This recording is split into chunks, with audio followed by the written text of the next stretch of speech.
चलें अब शाहिद खानजादा और काबर मानका ने इमरान खान की मकबूलियत को तबाह बर्बाद कर दिया। ठीक है, चलें छोड़े, अब इलेक्शन तो करा लेना जी, तबाह बर्बाद हो गई है इलेक्शन ना तो जी। हो रहे हैं सर। अब ना, मैं अभी अब मैं आपके सामने मैं केस रखूंगा, बताऊंगा कि इलेक्शन क्यों नहीं हो रहे। नहीं हो वो रहे। बड़ा जबरदस्त जबरदस्त एक ट्वीट किया था, मैं आपकी नहीं गोश्त नहीं, गुजार एक के। मिनट एक मिनट, ये तो बहुत बड़ी खबर दे रहे हैं आप हमें कि इलेक्शन नहीं हो रहे। और आप मैं आपके सामने भी रखने लगा हूं ना, तो मुझे थोड़ी सी इजाजत जी, दीजिएगा। गो एहेड, गो एहेड। हमसे पूछो चमन पे क्या गुजरी, हम गुजर कर खजा से आए हैं। हम दुआ गो हैं कि अल्लाह ताला किसी को भी ऐसे हालात का सामना ना करवाए जिसका सामना खाबर मानका को करना पड़े। एक शख्स तलाक के बाद साबका बीवी के किरदार और पाकीज़गी की कसम खाने वाला ना जाने किस बर्बरियत का शिकार हुआ कि उसके किरदार पर झूठ का कीचड़ उछालना पड़ा। अल्लाह ताला इस कौम को मजीद पस्ती में गिरने से पनाह दे और जुल्म करने वालों को हदायत दे। ठीक। देखिए, मैं एक छोटी सी बात बताऊं, मुझे बड़ा दुख और अफसोस है इस बात का कि एक घर की जिंदगी अगर सच है, आपने डेफमेशन, अगर आप जो right of liberty and where the nose of other start, आका दो जहां हुजूर नबी वसल्लम की हदीस है मुबारक है। आपने बगैर किसी दूसरे फर्द को बिठाए, बगैर किसी दूसरे आदमी को लेके चले, किसी तीस घर का कोई और फर्द भी आ सकता था, आप ये इंटरव्यू करती, अच्छा नहीं लगा। मैं इसको कंडेम करता हूं, मैं इसकी पुरजोर मजम्मत करता हूं।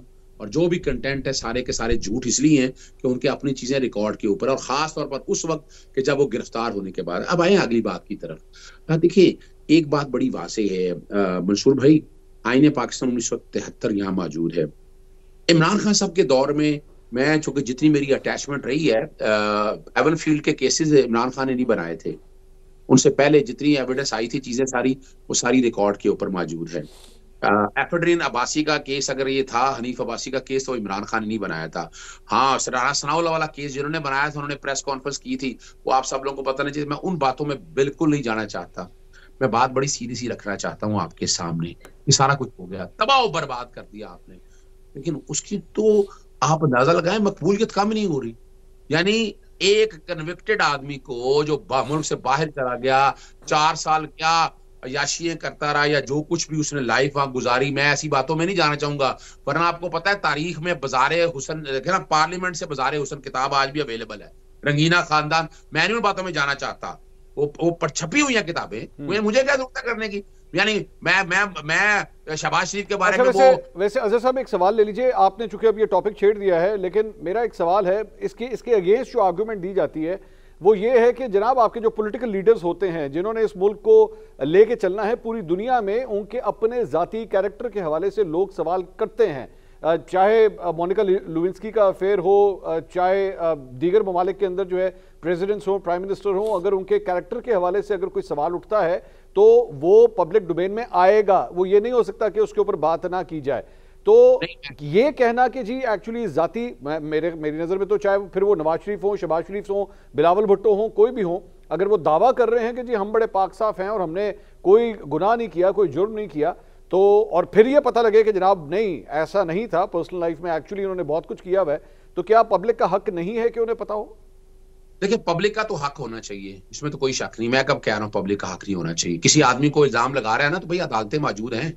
ये टीवी पे इल्जाम है तो हम काफी अर्से सुनते आए हैं। मुझे बता देना कोई अभी तक एक केस मटेरियलाइज हुआ है? 9 मई के इल्जाम है, कोई मटेरियलाइज हुआ है? भाई कंडेम कर रहे हैं उस सारे वाक्य को। अच्छा, उसमें अबैटमेंट, अच्छा मैं तो पहले समझा कि शायद आपने वो मेरे सामने कोई इन्वेस्टिगेशन अफसर बिठा दी है जिसने पूरी इन्वेस्टिगेशन की है, एक एक एविडेंस उसके पास है। इनके पास पता नहीं डॉक्यूमेंट कहां से आ जाता है, कौन शेयर कर देता है, एक एक चीज ये इस तरह शेयर करते हैं कि जैसे ये खुद बैठकर वहां कर करते हैं। उन चीजों की तरफ मेरा बिल्कुल इस वक्त मूड नहीं है। मैं बड़ी सीधी सी बात आपके सामने रखना चाहता हूँ। कुछ सर्टन प्रिंसिपल सेट कर लें, सोसाइटल वैल्यूज, मेरे मुआशरे की इकदार सेट कर लें। आप रियासत मदीना की बात कर रहे हैं, उस बंदे ने बड़े काम किए हैं। रहमतुल आलमीन ट्रस्ट, मेरा गरीबों के लिए क्या किया, हेल्थ कार्ड, यानी ये तो तारीख बता रही है ना। यानी अब मैं कहता हूँ ये सारा कुछ कर लिया ना, अब क्या रह गया? अच्छा, कोई और इंटरव्यू, अच्छा ले आए वो भी इंटरव्यू। सवाल ये है कि अगर इतनी पजीराई मिलती ना नवाज शरीफ साहब को, तो लाहौर के जलसे में 10% लोकल लोग और बाकी लोग ना होते हैं। जब ना मिला, एमक्यू को लाके झोली में बिठा दिया गया, नहीं तो उठ के बाप के पास चले गए, वहां पर बाप के पास चले गए बलूचिस्तान के अंदर, वहां भी कुछ ना हुआ। तो फिर कौन आगे? अमरीकी उठ के कौन आगे? बरतानिया के लोग उठ के आगे, लेकिन पजीराई फिर नहीं मिल रही। कमाल की बात यह है, एक जलसा सिर्फ क्या, अच्छा जलसे के बाद क्या किया? वो चले गए जनाब चैम्बर ऑफ कॉमर्स। वो जाए बाहर निकले यार, लोगों में जाकर इलेक्शन लड़े, इलेक्शन का माहौल बनाए। वो शेर अगर अंदर बंद है ना, तो उसके लोगों को जलसा करने दें, लेवल प्ले, अब फील्ड ही नहीं दे रहे, लेवल प्लेइंग फील्ड की क्या बात कर रहे हैं? कोई एक जलसा बता दें, आप बताएं, आपने ईमानदारी से बताइएगा, क्या ऐसा ग्राउंड मिल रहा है कि पाकिस्तान वो भाई आप फील्ड तो देना, करते रहें आप, मैं ये नहीं कह रहा, आप इन्वेस्टिगेशन करें, इंक्वायरी करें, जो मर्जी करें, लेकिन भाई उसको मैदान में तो उतरने दें। और मैं अब इलेक्शन की बात क्यों कर रहा हूं? देखिए अब क्या हो गया है, आपको पता है 52 दिन का टाइम है शेड्यूल देने का, 8 फरवरी से, तो आपकी तकरीबन 11 दिसंबर के करीब जो है ना इलेक्शन शेड्यूल आना चाहिए। नवाज शरीफ साहब की अपील तो उन्होंने मंडे को लगवा ली है, ताकि उससे पहले पहले जो भी है वो बरियत हो जाए और इलेक्शन शेड्यूल अपना वो नाहली वाला मामला खत्म होकर नॉमिनेशन पेपर दाखिल कर। अब इमरान खान के अगेंस्ट सिर्फ एक नाहली है, वो तोशाखाना की अपील है। तोशाखाना की अपील में नोटिस हो चुका हुआ है अपना नाहली के हवाले से, और वो अपील कुछ नहीं है, और अपील वो हमारी जीती हुई है बड़ा वादे तौर पर जुरिस्डिक्शनल इशू के ऊपर। तो आगे केस कोई नहीं है। केस कौन सा था? ये साइफर का केस था, जिसकी बुनियाद पर बड़ी जल्दी जल्दी ट्रायल चलाकर और नॉमिनेशन पेपर दाखिल होने से पहले नाहल कराना था। अब कोई ऐसी चीज ऐसी रिकॉर्ड पे नहीं है, और हमारी पूरी कोशिश है कि तोशाखाना का केस मेरिट पे डे टू डे चल के जो है ना वो काम खत्म, तो नाहली खत्म हो जाएगी। तो अब ये जेहन में रखिएगा। अब क्या होगा, अपना मौलाना फजलुर रहमान ने क्या कहा है, इलेक्शन कराने की बुनियाद, डिले करने की बुनियाद रख दी है ना, तो आप भी यहां पर मौजूद है, मैं भी यहां तक मौजूद हूं कि इमरान खान को जब तक ये किसी केस में सजा देकर आप दोबारा अंदर नहीं रखते, ये इलेक्शन नहीं करवाएंगे। इलेक्शन यानी आपका अगर ये ना हुआ तो 8 फरवरी को इलेक्शन नहीं होंगे, आप ये फरमा रहे हैं? मैं आपके सामने रख रहा हूं इमरान, आप देख लीजिएगा, आप भी यहां, मैं भी यहां। ओके।